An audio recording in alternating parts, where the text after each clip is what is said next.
After escaping Lei Chin prison, I was hounded by the Imperial Police.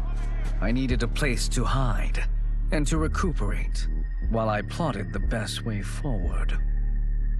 I knew the remote canton of my youth would be perfect. To escape capture, I traveled by sea. Little did I know that a gargantuan storm was brewing. My tiny craft was smashed apart. I closed my eyes, waiting to drown, hoping that the Netherrealm wouldn't claim my soul.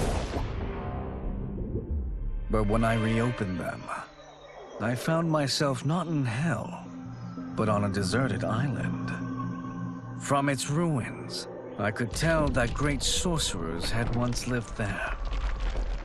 In the caves beneath the ruins, I found what I can only describe as a well of souls.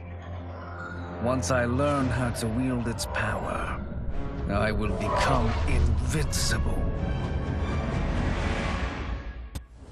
The battle had been lost, but the war isn't over.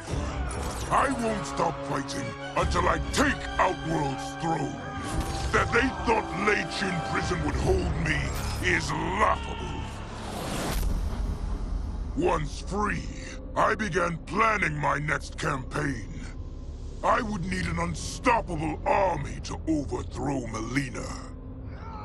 Unfortunately, most of my former soldiers lacked the courage to rally to my standard. Rebuilding my army would require finding new recruits. And that task is proving easier than expected. Outworld's golden age has left more than a few behind.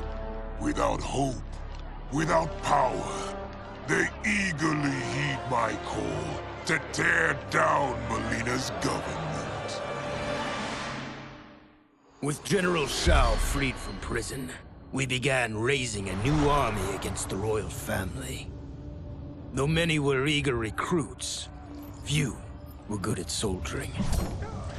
It was so bad, the general was forced to change tactics. He decided that we needed a doomsday weapon.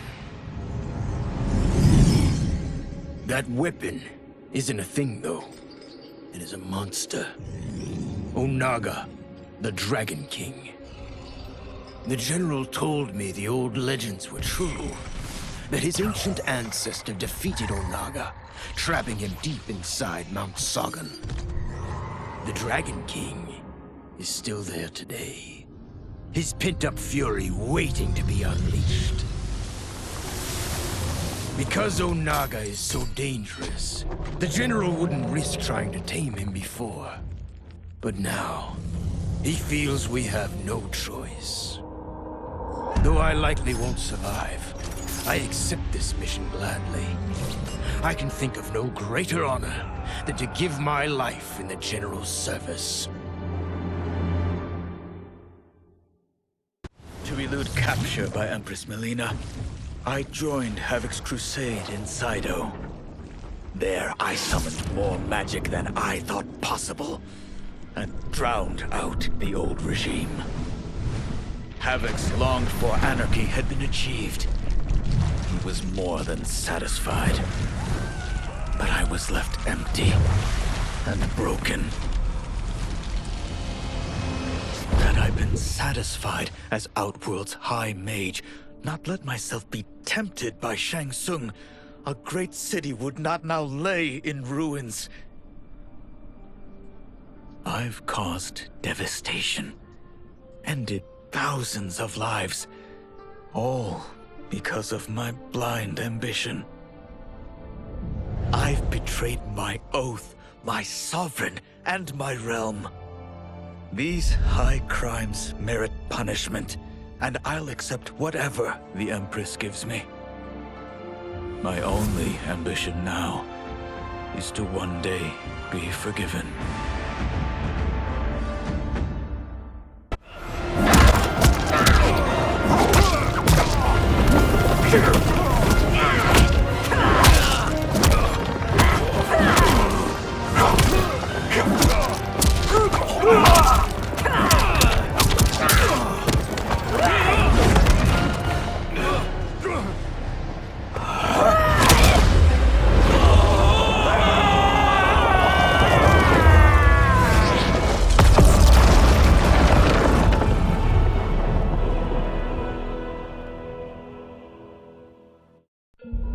Though worried about how the public might react, I met with Baraka to discuss his Tarkatans.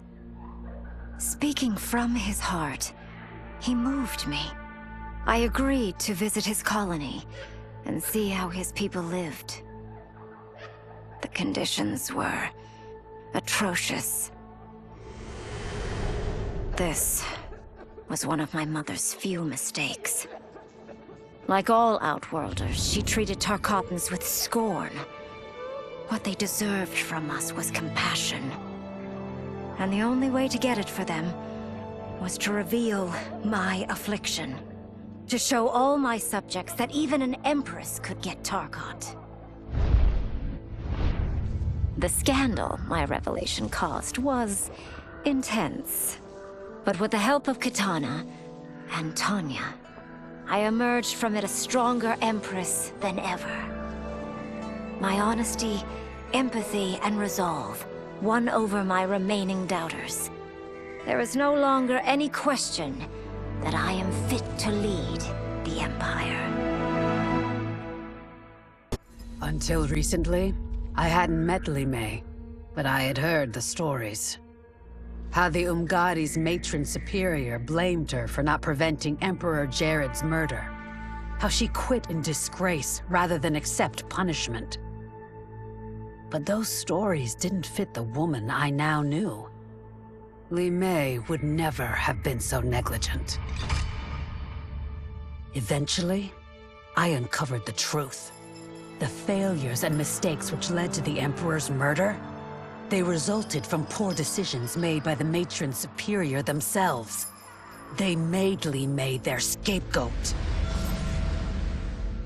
When the Empress found out, she wanted the Umgadi disbanded.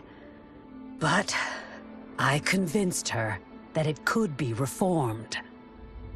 To make sure it did, she put me in charge. I am humbled by this sacred responsibility. The Umgadi, my sisters, they are my life. I will not let them be brought down by the acts of a selfish few. General Shao's revolt left Outworld's armies in tatters. We were vulnerable to enemies both foreign and domestic. That's why my sister asked me to take command. To stitch her military back together and purge Shao's loyalists within it. She trusted only me with the task.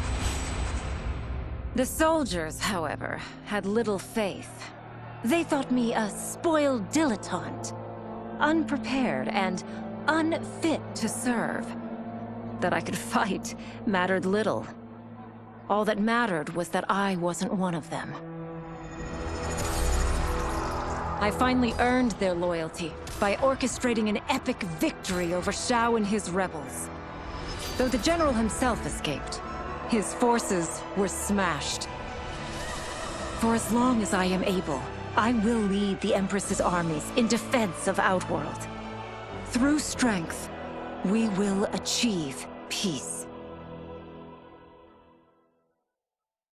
As the darkness enveloped me, I took a long last look at my family. I did not expect to see them again until their souls joined mine in the living forest. But miraculously, my beloved husband delivered me from oblivion. Though he couldn't save my body, Jared had preserved my soul. Like him and countless others, I am now a part of Ermac.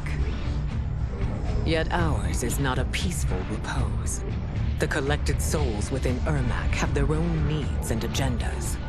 Before we can speak as one, we must first reach consensus. I had thought, as the former rulers of Outworld, I and Jared would hold sway. But here we are, two souls among many thousands, fighting for the right to be heard. And if there is one thing we do well together, it is fight. We will win the right to govern Ermac as we once had governed Outworld. And we will rule for the benefit of all.